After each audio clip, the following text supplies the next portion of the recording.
Hey everybody, this is Thrift Store Dave here, and I'm really excited today because I've got a video that chronicles from when I was shopping in the thrift store that I love to go to in Chicago to when I came upon a couple junk bags of jewelry and mixed things to when I unbagged them at home and sorted through them and picked what I think would sell the most easily on eBay to finally what has sold so far and what hasn't. So I feel like those watching today will be able to watch and learn from a lot of different aspects. So here we go. So typically when I come upon a junk bin like this and there are lots of bags of things in there, I'm pretty picky.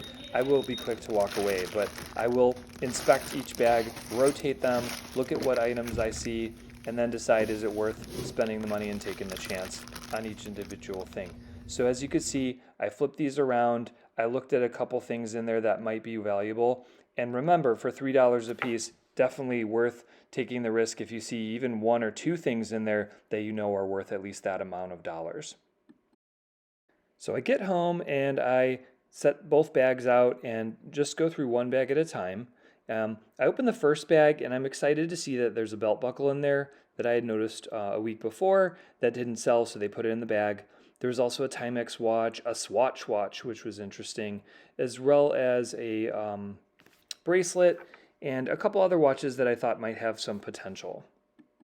So bag two proved to be equally interesting. It had a lot of stuff in there. I kind of combed through it all and parsed through what looked like it could be valuable and what looked like garbage. There were some earrings that had some scuff marks on them that I just threw out.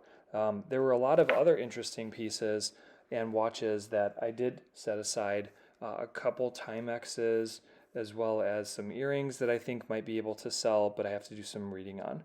There were some watches that had some pitting on them and were not very valuable.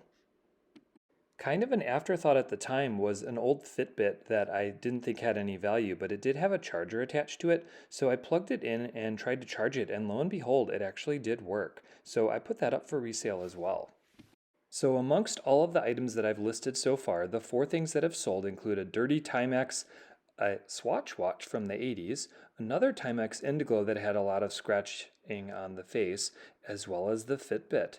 Next are the slides of what those items sold for.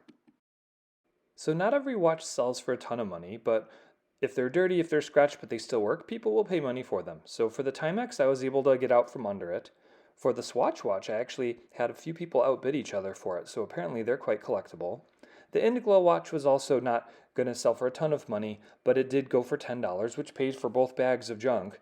But most impressive to me was the Fitbit, that because it's in working condition, even though it was a Fitbit Inspire 2 model, it still was able to go for $20. So thought that was really cool. And altogether, I was able to make a lot from just $6 invested. Still up for sale at the time of the posting of this video is a really cool 1990s X-Files watch that I found in the same group of bags, and I think that will eventually get an offer from someone that's going to add even more to my grand total, not to mention the earrings that I still have to sell and other watches and pieces from that lot, which will eventually sell or I'll repackage into another lot.